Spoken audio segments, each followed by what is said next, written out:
Dans l'univers du cinéma, les histoires d'amour ont souvent fasciné le public. Certaines se démarquent par leur authenticité, et dans le monde des célébrités, il y a quelques cas isolés de couples d'acteurs, qui connaissent un amour durable. Là, où les émotions sont projetées sur grand écran, certaines histoires d'amour sortent des limites de la fiction pour devenir de véritables épopées du cœur.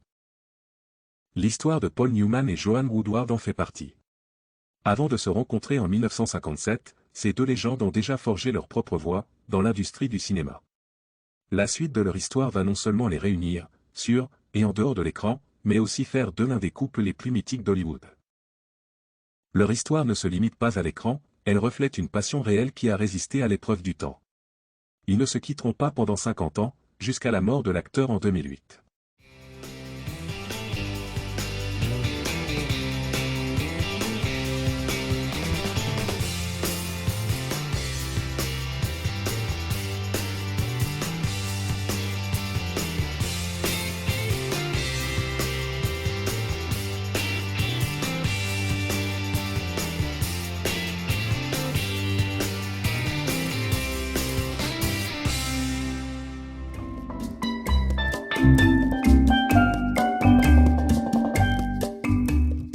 Avant sa rencontre avec Paul Newman, Joanne Woodward a déjà établi une carrière prometteuse, au cinéma et au théâtre.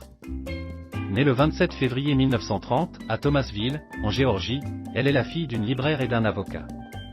Elle grandit dans un environnement culturellement riche, se familiarisant très tôt, avec le monde de la musique et des arts. Joanne fait des études à l'université de Louisiane, où elle développe son intérêt pour l'art dramatique. Après avoir obtenu son diplôme, elle déménage à New York, pour poursuivre une carrière d'actrice. Elle a rapidement attiré l'attention, avec ses talents de comédienne, et sa beauté classique. Dans les années 50, Joanne Woodward travaille au sein du prestigieux Actors Studio, où elle perfectionne ses compétences d'actrice, et se distingue dans des rôles pour le théâtre et la télévision.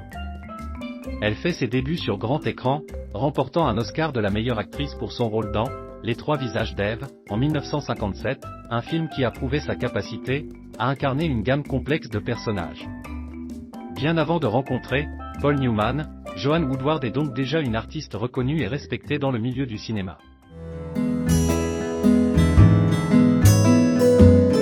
Né le 26 janvier 1925 dans une banlieue de Cleveland, dans l'Ohio, Paul Newman est le fils d'un propriétaire d'entreprise de sport et d'une mère au foyer. Sa jeunesse est marquée par une passion précoce pour le théâtre. Il joue son premier rôle, au théâtre de l'école à 7 ans. Son autre passion sera la course automobile. Des intérêts qui vont façonner son parcours à venir.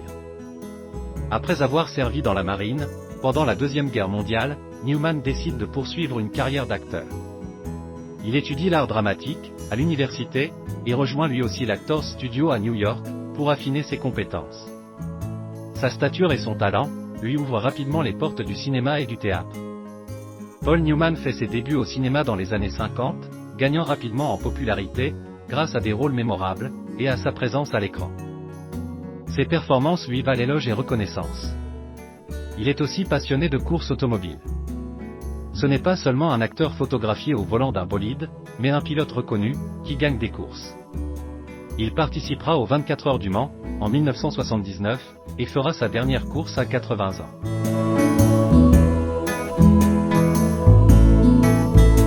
Avant sa rencontre avec Joanne Woodward, Paul Newman est marié à Jacqueline Witt, avec qui il a 3 enfants.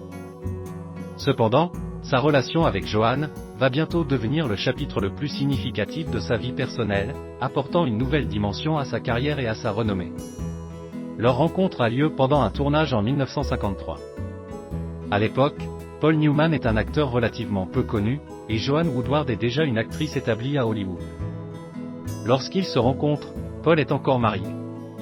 Il ne faut pas longtemps pour que la rencontre devienne une relation plus profonde.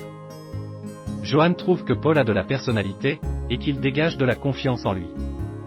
De son côté, Paul est immédiatement attiré par l'intelligence et la beauté de Joanne. Ils commencent à passer du temps ensemble en dehors des plateaux. Leur complicité se renforce avec l'intérêt commun qu'ils ont pour le théâtre et le cinéma. Bien que Paul soit marié à l'époque, il ne peut nier ses sentiments pour Joanne et met fin à son mariage en 1957. Peu de temps après, il demande à Joanne de l'épouser.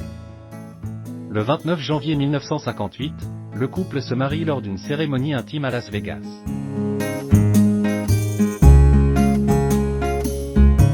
Ils ont travaillé ensemble, dans des productions théâtrales et des projets caritatifs. Ils étaient souvent décrits comme une équipe soudée, travaillant ensemble, pour surmonter les hauts et les bas du monde du cinéma. Ils ont élevé 3 filles, et ont toujours gardé un équilibre entre carrière et vie familiale. Leur vie commune est une véritable histoire d'amour. Le couple a partagé une relation, basée sur le respect mutuel, la complicité et une compréhension profonde. Malgré la célébrité, et l'attention médiatique qui les entourait, ils ont réussi à maintenir leur vie privée, loin des projecteurs, préservant ainsi leur intimité. Leur histoire a duré près de 5 décennies, jusqu'au décès de Paul Newman en 2008.